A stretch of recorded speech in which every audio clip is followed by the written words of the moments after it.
আর কেঁদো না বাংলার কৃষক, ফোটাও মুখে হাসি।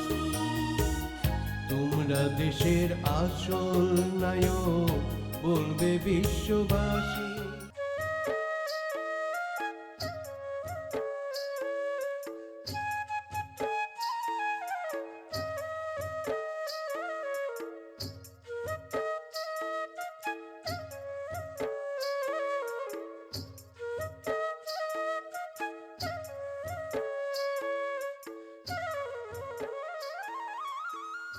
আসসালামু আলাইকুম বন্ধুরা, কেমন আছেন? আমরা এখন আছি এই যে RBC আগ্রোর ছাগল এবং ভেড়ার খামারে। দেখেন কি পরিমাণে ছাগল আর ভেড়া। শহীদুল ভাই, কটা ছাগল ভেড়া নিয়ে শুরু করছেন? ছাগল ভেড়া দিয়েছিলাম 13টা, আর ছাগল ছিল মাত্র 5টা। এখন মাশাল্লাহ আমার উৎপাদন হয়েছে অনেক বেশি, প্রায় 200-র উপরে গেছিলো, কিন্তু অনেকগুলো ছাগল মাঝখানে কিছু নষ্ট হয়েছে, অসুস্থ ছিল, ভেড়া নষ্ট হয়েছে। আবার কিছু ছাগল আমরা বিক্রিও করছি, ছাগল ভেড়া বিক্রি করছি।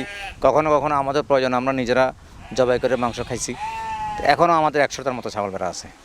এই ছাগল এবং ভেড়া পালন করতে গেলে এর খাবার দাবার কিভাবে সংগ্রহ করতে হবে? একদম প্রাকৃতিক। আমরা মাঠে এটা অঞ্চল, এখানে বেরিবাদ এবং যে পাশে যে চর, এই চরের মধ্যে ছাড়া থাকে সারাদিন, মানে একদম ন্যাচারাল খাবার খায়। এর বাইরে আমরা আর কিছু খাই না। দানাদার দিয়ে লাগে না। ছাগল ভেড়া কী কী রোগ ব্যাধি হয়? পিপিআর ভ্যাকসিনটা দিই, তেমন কোনো রোগ হয় না। পিপিআর ভ্যাকসিন দিলে তেমন আর সমস্যা হয় না। এই ভেড়াগুলোতে একবার বাচ্চা হয় কয়টা? ম্যাক্সিমাম একটা, কিছু কিছু বাচ্চা 2টা হয়।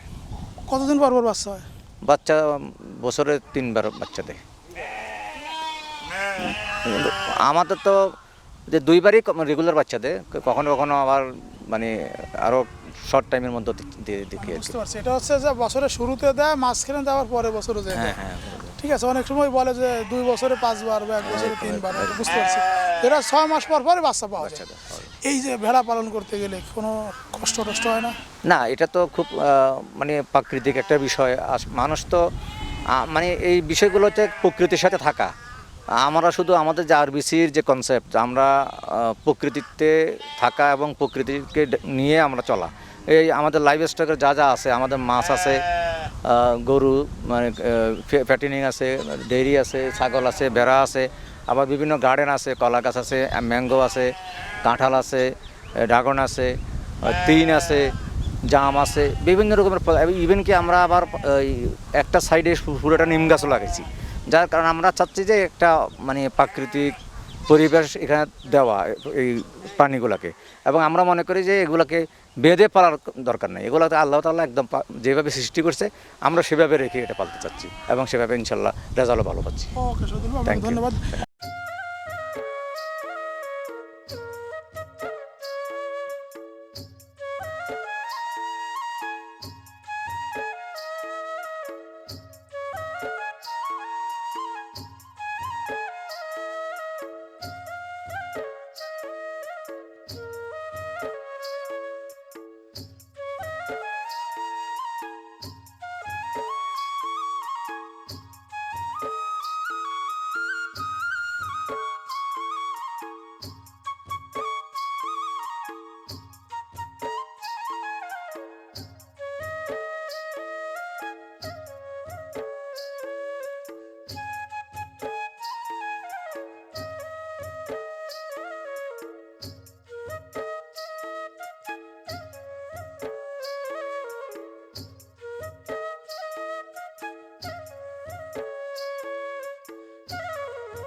তোমরা দেশের আসল নায়ক, বলবে বিশ্ববাসী।